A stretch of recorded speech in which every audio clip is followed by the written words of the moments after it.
What's up everyone, it's Dave Mack for Ask.Audio. So today I'm gonna review the model samples by Elektron. So this is actually a two-part review. One part is written. If you want to check that out, head over to Ask.Audio. I go over a couple of different things in that review, and in this review I'm going more into depth in certain things like the sequencer. So yeah, let's begin. Ta-da! This is the model samples when it's turned on. While it does look a bit empty design-wise, Elektron gives you these amazing stickers to customize your own model samples, which is very retro, very cool. Takes me back to the Commodore 64 days. I think it's funny, and well, you can make it your own thing, really. Added in the box are, of course, the power supply and this jack to MIDI converter. The strange thing is you only get one, and you have two of these jack ports for MIDI in and MIDI out / through. So that is kind of an omission. I wish they would have sent two of those in the box because it's just weird to give one. Anyway, let's start with explaining what the model samples is and why you should or should not buy it. The model samples is the most affordable instrument Elektron has ever made, as far as I know. It's Groovebox and a drum computer with the well-known Elektron Sequencer. So that means you can lock all the parameters to each individual step. You get step length per track, skill per track, and a lot more. So it's really flexible sequencer.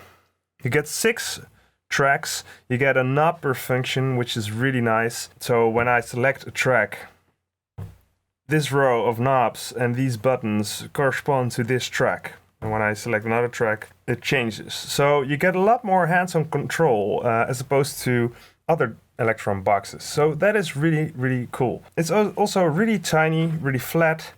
So it's nice for travel. It all feels very sturdy as well. So it's not the metal casing we are used to from Dig Attack and all the other boxes, but it's very solid kind of plastic, and I would be comfortable with dropping it from a meter or two and it will still work fine. So that's amazing. That's what you want from an instrument, right? So the cool thing about the many knobs we have and these dedicated buttons is that it's really fun to jam with.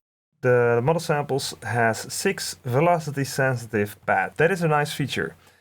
Together with the retrig mode, I can really get some nice hi-hats going because of that.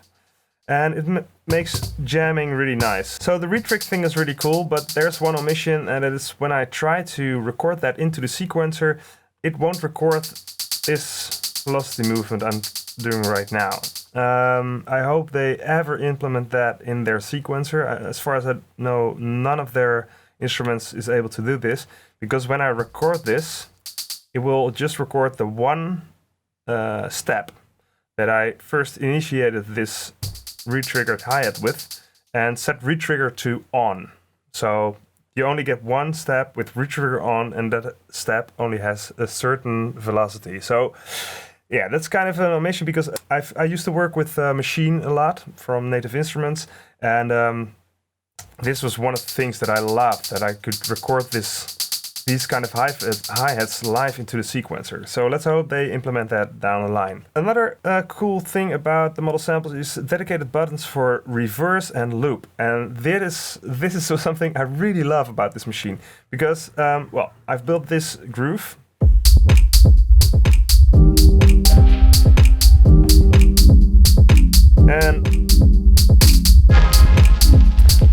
And if I now press reverse while holding track, it's really fast to just reverse something like only the kick. There we go.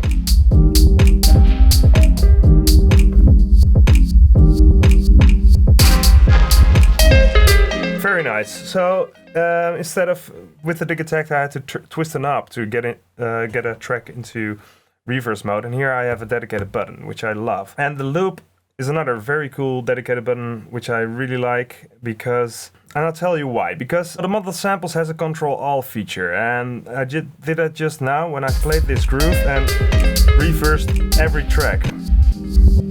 So what it does is basically, when I hold track and twist the knob or press one of these buttons, it will change the corresponding parameter for each track, not just the one that is selected.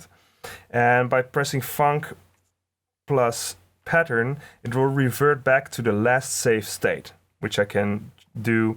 I can set up a temporary save by pressing Func and temp save, and then I can revert back to that temporary saved state. So that makes this a really cool performance trick, because I can do things like this.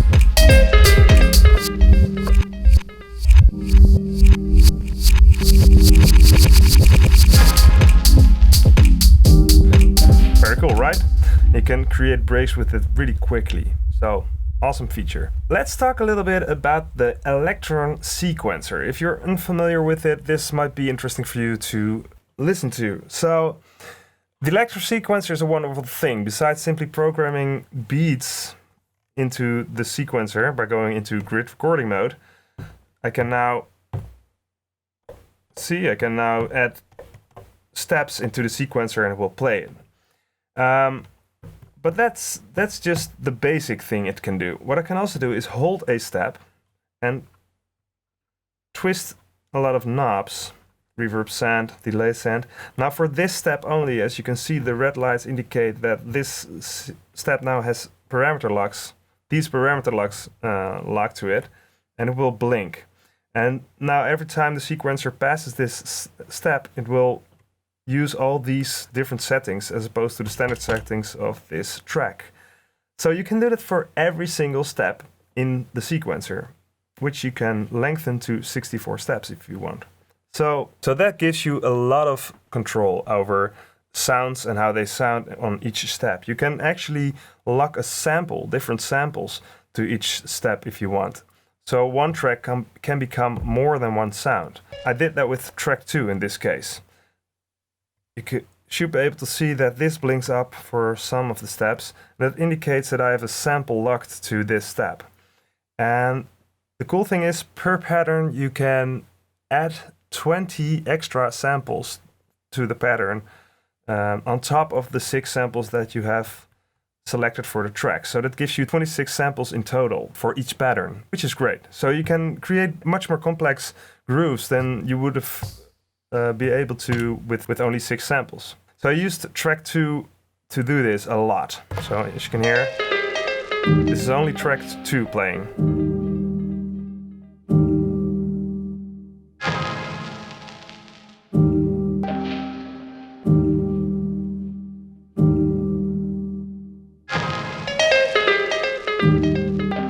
Cool, right? So that is why the Elektron Sequencer is so very nice.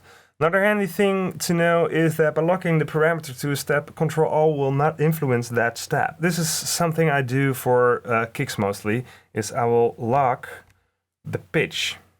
So when I change the pitch live with Control-Alt, the kick will stay the same.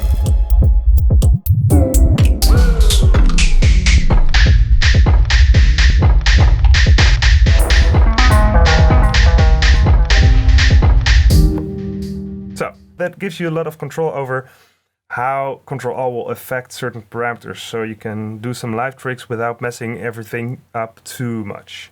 One thing I found a little bit quirky about the sequencer, so the thing is, when I want to remove certain parameter locks from a step, like this one, I have to wiggle the parameter and then while holding the step and then press clear. So you can see now this is gone. When I wiggle this knob and press clear, the parameter lock will be gone. It's not very intuitive, but hey, if you read the manual, you'll understand. When I want to remove a reverse lock, however, I simply hold this step and remove the lock, right? So, fair enough. Now it becomes a little bit quirky. So when I hold this step and I want to remove the sample lock, it won't remove it if I just do this. I have to then press level data to remove it. There's the weirdest one, and it's LFO. So LFO is simply impossible to delete.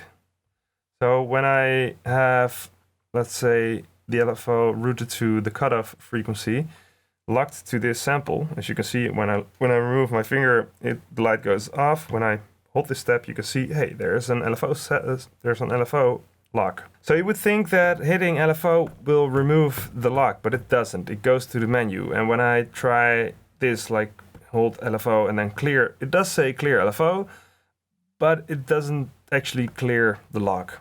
So I think this might be a bug. So I will report that to Elektron, because this is a strange thing. And yeah, I really don't get why it doesn't work. To me, this is a bit quirky. So I need to remember different types of ways to clear a lock from a step. After a while, it will come naturally, I guess, but it's just a bit weird. Another cool feature of the Elektron Sequencer is that you can change the step length and skill of each track individually. So when I press Funk and Page, you can go here and change the length, or just press here and the Page button to change the length of the amount of steps to 7, for instance. And now the sequencer for this track will go to 7 and back. There you can see. As you can hear, you can get these really nice polymeters going that way. Another cool thing, so you can also change the skill, like 2 times as fast. For this track, sounds a bit weird, of course, but you can also change it to half speed, or a fourth of the speed, or even an eighth. That way you can use a track and set it to half speed, so you can create very long melodies that way. Now this next feature is the thing what makes the Elektron Sequencer, and that is the conditional triggers. And the conditional triggers are something you can set per step, and per step you can say how big the chance is it will trigger. It can be a percentage, so 41% of the time it will trigger, or you can actually set it to have the sequencer go 4 loops before it triggers this particular step. Other options are very nice as well, like fill, which I will tell more about in a second, and pre or non-pre. And what pre does is it will only trigger when a previous step that had a condition to it triggered. So that way you can create very complex rhythms, nice little details that change every now and then, and it will keep the groove going and going. Let's take some time to look at the fill mode. For instance, this trigger I have set to fill mode. And what that does is it won't trigger until I hold Page, which is the fill knob. There we go. So as you can hear, it triggers that trick. The cool thing about this is, for what I did here, for the hi-hat for instance, is when I play the groove, if I now hold trick, you can hear what happens.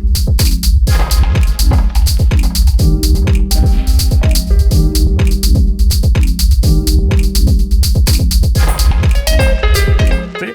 So that way I programmed some faster hi-hats in there.